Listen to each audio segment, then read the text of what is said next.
Having interactivity on a website is important for user experience. In this video, we're going to cover 5 ways on how to add interactivity to your website using JavaScript. Whether you're just getting started or looking to add a little life to your web page, these suggestions could be perfect for you. We'll cover event listeners, OnClick methods, dynamic content, form validation, and even an AutoSlide Show. So let's start with event listener. An event listener is a function that waits for a specific event to occur, like a button click or a mouse hover. It's often used to create dynamic user interfaces, respond to user action, and manage user interactions on a web application. So starting with our HTML, we'll include a button to give it a class name of my button. Within the JavaScript, we'll start by defining a variable named button that's going to use a query selector to select our button element. The document.querySelector method is used to select the first element that matches the specific CSS selector. In this case, it's going to find the button with the class of my button. We'll use the add event listener method to listen for the click event. So the first argument is the event we're going to be interested in, which is click. The second argument is a callback function that's going to execute when the event occurs. In this case, show an alert. So let's check it out. Now let's talk about the onClick method. The onClick method is a shorthand way to define the click event for an element. It's often used for simplicity when handling click events directly in HTML. So within the HTML file, we'll start with the button. So here's how we're going to use the onClick method to change the background color. We'll select the button element just like we did before, and instead of add event listener, we'll directly assign a function to the onClick property of the button. When the button is clicked, the background color of the body is going to change to a light green color. Check it out. Now let's explore dynamic content updates. This technique is going to allow us to change what the user sees on the web page without refreshing it. It's great for real-time applications like chat apps or live notifications. So we'll start by using an input field to capture the user input, and we'll have a p tag with a class name of output that's going to display the content being typed. Within the JavaScript, we'll update the text instantly as the user types. We'll start with a variable named input field using a query selector.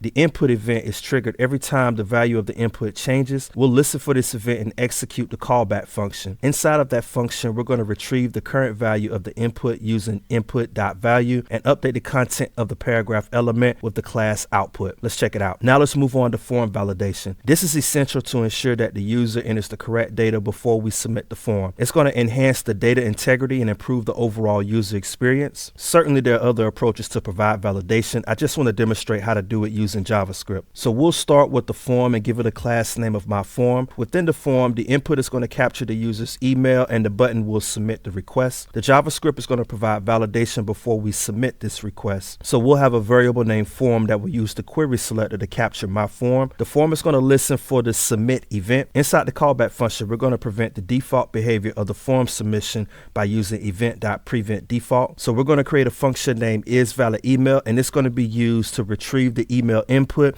and validate the expression. If the email field is valid, we're going to submit the form. Otherwise, we'll send an alert to the user. Let's check it out. Last but not least, let's create a simple AutoSlide Show. This technique is widely used to showcase images or content dynamically, enhancing the overall visual appeal of your website. So within the HTML, we'll have a parent div and give it a class name of slideshow. Then we'll include 3 separate divs with a class name of slide. We're going to set the initial display to none and dynamically display this data using JavaScript. Within the JavaScript file, this is where the magic will happen. We're going to use query selector all to select all elements within the class of slide. Then we'll define a variable named current slide to keep track of the current slide that's being displayed. The show slide function is going to hide the current slide and update the current slide's index. The modular operator is going to ensure that it wraps around when reaching the last slide. We'll use set interval to call the show slide every 3 seconds. This is going to give it an auto slide show effect. And there you have it, 5 approaches to add interactivity to your website using JavaScript. Each of these techniques can be used to enhance the user experience and engagement on your website. Leave your preferred way to add interactivity to a website in the comments,